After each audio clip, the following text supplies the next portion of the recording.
ترجیحی بنیادوں پر نہ صرف سنے جائیں بلکہ حل کروائے جائیں. تو اس میں تو ان کی ناکامی نظر آئی اور جس کا آج اعتراف عمران خان صاحب نے کیا. دوسری جانب انہوں نے جو وفاداری کی بات کی ہے تو اس میں کوئی شک نہیں ہے, کوئی دو رائے نہیں ہے. دیکھیں جب بھی آپ کے اوپر کوئی مشکل وقت آتا ہے تو پھر آپ کو پتہ چلتا ہے کہ آپ کے ساتھ کون کھڑا ہے اور کون ہے جو وہ پیچھے سے نکل گیا. تو اب عمران خان کے اوپر مشکل وقت ہے اور ہم نے دیکھا عثمان بزدار کو جب نیب نے بلایا تھا اور یہ بھی جو تحقیقات شروع ہوئی ہیں تو بادی نظر میں یہ کہا جا سکتا ہے کہ اب کوشش یہ کی جا رہی ہے کہ وہ لوگ ان کو وعدہ معاف گواہ بنایا جائے. ان کو بزدار صاحب کو, بزدار سمیت بہت سے لوگ ہو سکتے ہیں جو آپ ان کے خلاف جب آپ نے دیکھا خبر دے رہے ہیں آپ کہ یہ جو ساری ایکسرسائز کی جا رہی ہے. نہیں اس میں اینٹی کرپشن کا بھی ایک کیس آپ کو یاد ہوگا, وہ شروع کیا گیا تھا جب وزیر اعلیٰ جو ہے وہ تھوڑی دیر کے لیے حمزہ شہباز بنے تھے. تو ان سارے معاملات میں وہ عمران خان کے ساتھ ہمیں نظر آئے ہیں اور عمران خان کی قیادت پر انہوں نے بھرپور اعتماد کا اظہار کیا ہے اور اسی چیز کو دیکھتے ہوئے خان صاحب نے بھی آج کہا ہے کہ وہ وفادار ہیں. شاکر بھائی آج ایک اور بات بھی ہمیں سننے کو ملی ہے وہ ہمارے ذرائع سے, وہ یہ تھی خان صاحب نے کہا جی 3 بڑوں کی لڑائی تھی پارٹی کے اندر, تو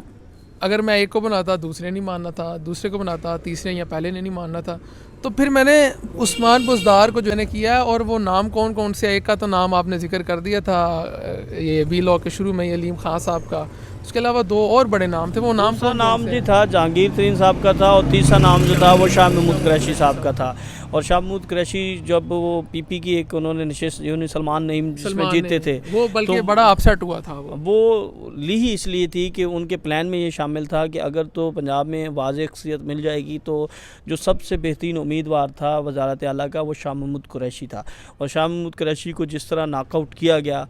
وہ خود اپنے مختلف انٹرویوز میں بتا چکے ہیں کہ کون لوگ تھے. اور پھر جہانگیر ترین اور علیم خان, اچھا جہانگیر ترین جو تھے وہ ایک وقت پر جو ہے وہ علیم خان کے اوپر جو ہے انہوں نے رضامندی کا اظہار کر دیا تھا, لیکن کیونکہ بیچ میں شاہ محمود قریشی تھے اور دیگر جو پارٹی کی لیڈرشپ تھی ان کو تحفظات تھے, تو پھر اس پر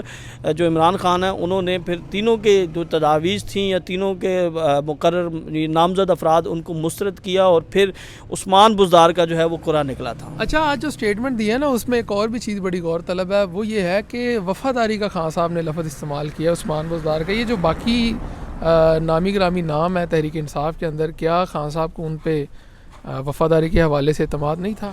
دیکھیں یہ ایک اسپیسیفک کوشچن ہوا خان صاحب سے کہ جی آپ نے سردار عثمان بزدار کو آپ نے لگایا تمام تر مخالفت کے باوجود, پھر آپ نے لگایا تو ان کو کیسے پایا کیسے؟ تو پھر انہوں نے کہا کہ جی انہوں نے کنکلوژن نکالا کہ سردار عثمان بزدار میں لیڈرشپ جو ہے کوالٹی ہے وہ نہیں ہے, لیکن اس کے برعکس اگر ان کی وفاداری دیکھی جائے تو وہ وفادار ہیں. اب اس سے آپ جو تھوڑا سا ہم دیکھ سکتے ہیں کہ جب بھی کوئی وزیر چینج ہوتا تھا, جب بھی ہم دیکھتے تھے وزارت اطلاعات تبدیل ہوتی تھی یا کوئی بھی ایسا وزیر کوئی اس طرح کی بیان بازی یا کوئی بھی اس طرح کا مطالبہ کرتا تھا, جس طرح علیم خان کی طرف سے مبینہ طور پر یہ کہا گیا کہ وہ یہ چاہتے تھے کہ کچھ لینڈ جو ہے وہ ان کو دے دی جائے یا اس کی حوالے سے وہ نرم فیصلے چاہتے تھے. کچھ ہاؤسنگ سوسائٹی تھی جس طرح نذیر چوہان کی سوسائٹی تھی اور دیگر, تو یہ سارے جب معاملات آتے تھے تو عثمان بزدار جو تھے وہ انکار کر کے یہ معاملہ عمران خان کے سامنے رکھ دیتے تھے. یعنی اس سارے پنجاب کی جتنی بھی بیوروکریسی تھی, پنجاب کے جتنے بھی معاملات تھے وہ عمران خان کو اعتماد میں لیتے تھے بلکہ پورا نہیں کرتے تھے. تو اس بنیاد پر بھی کہا. اور دوسرا پھر ابھی تک جو عثمان بزدار کے حوالے سے جو خدشات تھے لوگوں کے وہ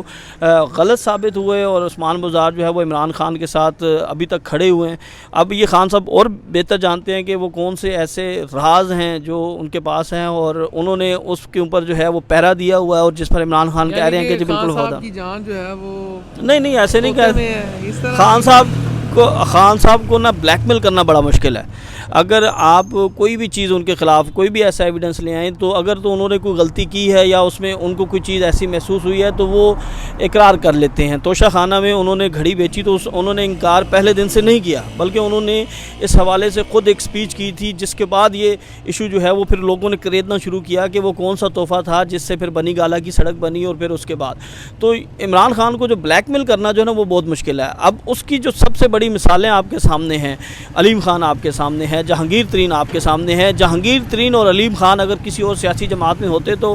کوئی سیاسی جماعت جو ہے وہ ان کو لوز نہیں کرنا افورڈ کر سکتی تھی، لیکن اس کے باوجود اتنے پاپولیرٹی پہ جا کر، اتنے پیک پہ جا کر عمران خان نے ان کی جو معاملات ہیں، اور اسی طرح اور بھی بہت سے لوگ ہیں جنہوں نے... شاکر صاحب بہت شکریہ، ہماری ویڈیو کا جو ہے وہ ٹائم ختم ہو گیا. بہرحال شاکر صاحب نے بڑا خوبصورتی کے ساتھ اور بڑا ڈیٹیل میں ایکسپلین کیا کہ عمران خان صاحب نے جو بزدار صاحب کے حوالے سے اپنے خیالات کا اظہار کیا ہے، تو بظاہر تو لگتا یہی ہے کہ جو عثمان بزدار صاحب ہیں ان کے خلاف جو کیسز ہیں، ان کی خبر کے مطابق یا ان کا اوپینین یہ ہے کہ شاید کوشش کی جائے گی کہ عمران خان کے خلاف جو ہے وہ وعدہ معاف گواہ بنانے کی کوشش کی جائے، لیکن شاکر صاحب کا کہنا ہے کہ عمران خان کو بلیک میل نہیں کیا جا سکتا. اب آنے والے سیٹ اپ کے اندر عثمان بزدار صاحب کی کیا پوزیشن ہوگی، یقینی طور پہ اگر خان صاحب کے عثمان بزدار صاحب کے حوالے سے یہ خیالات ہیں تو ہم ان کو اگلے سیٹ اپ میں بہتر پوزیشن پہ دیکھ رہے ہیں. تو اگر آپ کو یہ ویڈیو پسند آئی تو ویڈیو کو لائک کرنا، شیئر کرنا مت بھولیے گا، اور چینل انسائٹ اسٹوڈیو کو سبسکرائب کریں. اللہ حافظ.